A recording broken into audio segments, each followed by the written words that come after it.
اعوذ باللہ من الشیطان الرجیم بسم اللہ الرحمن الرحیم۔ تمام مسلمان بھائیوں اور بہنوں کو میری طرف سے السلام علیکم۔ میرے ہاتھ میں آج بھی صحیح بخاری شریف جلد دوم مکتبہ رحمانیہ موجود ہے، اور اس میں سے آج آپ کو ایک اور حوالہ دکھانا چاہوں گا۔ پہلی ویڈیو جو اپلوڈ کی گئی اس میں یہ بتایا گیا کہ کس طرح سے صحیح بخاری میں موجود ہے کہ رسول اللہ کے بعد صحابہ دوزخ میں جائیں گے، اور کس طرح سے یہ موجود ہے کہ موطا امام مالک میں کس طرح سے آپ صلی اللہ علیہ وسلم نے ایک شخص کو یہ بات کہا دعا کرنے سے، جب اس نے یہ کہا کہ میرے لیے آپ دعا فرمائیں، تو آپ صلی اللہ علیہ وسلم نے آگے سے فرمایا کہ نہیں، مجھے نہیں پتہ میرے بعد تم کیا کرو گے، اور اب رحمۃ اللہ عالمین نبی نے دعا نہیں فرمائی۔ اب یہ دیکھنا ہے کہ مومن، اور پہلی ویڈیو میں یہ بھی بتایا گیا کہ رسول اللہ کے صحابہ میں سے مومن بھی تھے اور منافق بھی تھے، تو آج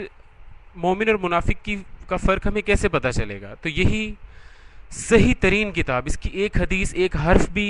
سنی نہیں مانتے کہ یہ رسول اللہ کا نہیں ہے، اس کتاب کا ایک ایک حرف ایک ایک زیر زبر کو مانتے ہیں کہ وہ رسول اللہ کی ہے۔ قرآن کے بعد صحیح ترین کتاب ہے رسول اللہ۔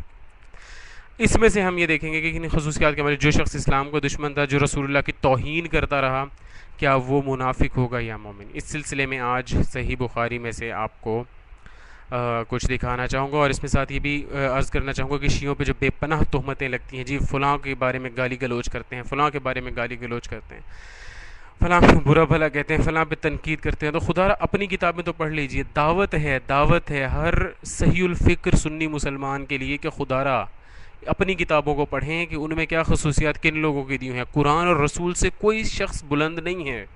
کوئی قرآن اور رسول سے زیادہ اتھارٹی نہیں رکھتا، ٹھیک ہے؟ تو اب میں اس میں سے آپ کو دکھانا چاہوں گا کہ یہ صحیح بخاری شریف جلد دوم مکتبہ رحمانیہ اردو بازار لاہور کی چھپی ہوئی، یہ طبع جدید نومبر 1999 کا ایڈیشن، اور اس کا میرے سامنے یہ موجود ہے۔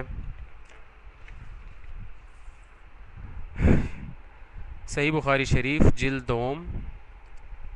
پارہ نمبر 18، کتاب المغازی، رسول اللہ کی وفات کا بیان، اور باب کا نام ہے، یہ باب کا نام ہے، صفحہ نمبر 759 پر حضرت صلی اللہ علیہ وسلم کی بیماری اور وفات کا بیان، اور اللہ تعالیٰ کا سورہ زمر میں فرمانا ہے کہ اے پیغمبر تجھ کو بھی مرنا ہے، اور وہ بھی مرنے والے ہیں، پھر تم قیامت کے دن اپنے مالک کے سامنے جھگڑو گے۔ اور اس سے اگلے ہی صفحے پر اس باب میں، یعنی صفحہ نمبر 760 پہ،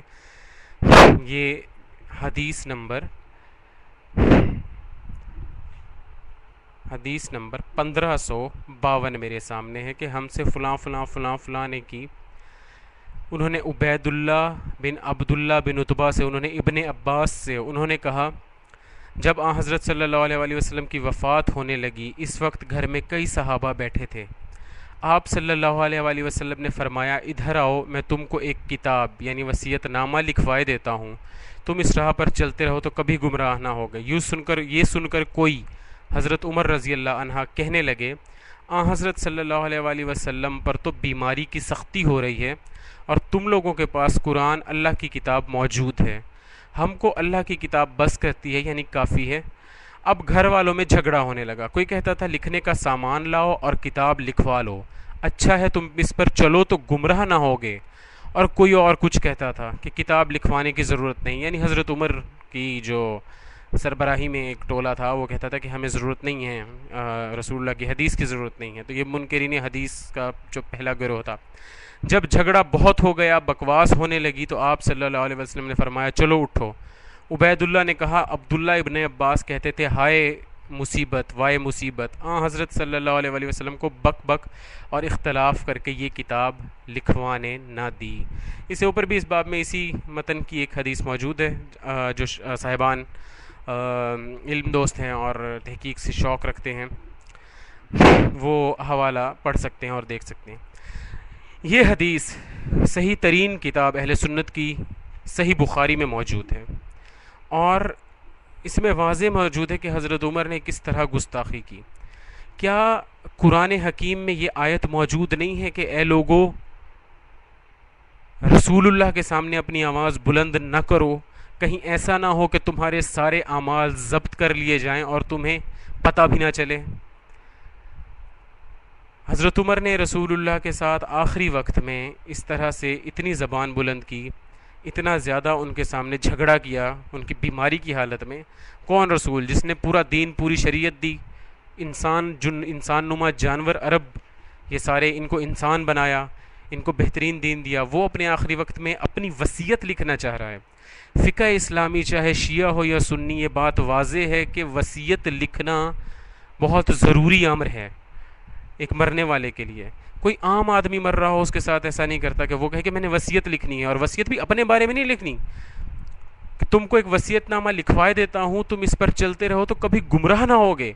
یعنی کبھی بھی امت گمراہ نہ ہوتی اگر یہ وصیت لکھی جاتی. تو آج تک جتنی گمراہیاں امت میں ہیں وہ ان لوگوں کے سر ہیں جنہوں نے آپ صلی اللہ علیہ وسلم کو یہ وصیت نہ لکھنے دی. غور کریں اہل سنت کے دوستوں بھائیوں، غور کریں اس پہ. اور جو قرآن کی آیت ہے کہ نبی کے سامنے آواز بلند نہ کرو، تو یہ کہا جاتا ہے کہ حضرت ابوبکر نے اتنا سامان دیا، حضرت عمر نے اتنا سامان دیا، اسلام لائے. تو بھائی بقول قرآن کے جب رسول اللہ کے سامنے آواز بلند کر دی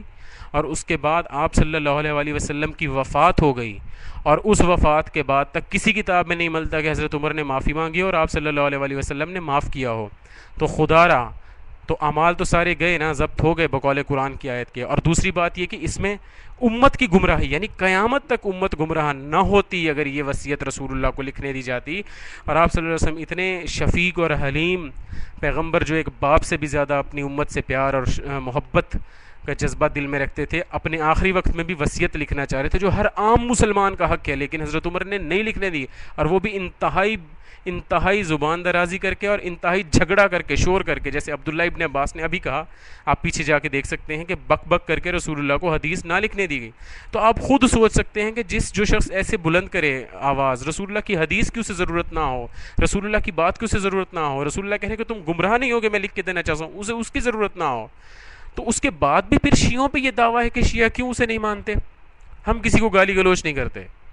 لیکن ہم صرف ان لوگوں کو مانتے ہیں جنہوں نے رسول اللہ کی عزت کی. آج اگر کوئی شخص توہین رسالت کرے تو آپ کہتے ہیں تمام ہر مسلمان غیرت مند کا دل یہ کہتا ہے کہ اس کو قتل کر دینا چاہیے اور اس کو یہ کر دینا چاہیے، وہ کر دینا چاہیے. کیا ابھی جو حدیث آپ نے تھوڑی دیر پڑھی کیا یہ توہین رسالت نہیں تھی؟ خود فیصلہ کریں تمام دیکھنے والے شیعہ سنی، اور دعا کریں خدا سے کہ تعصب کی پٹیاں ہٹا کے اللہ تعالی ہمیں ہدایت سے حق کا رستہ پانے کی توفیق دے. والسلام علیکم ورحمۃ اللہ وبرکاتہ.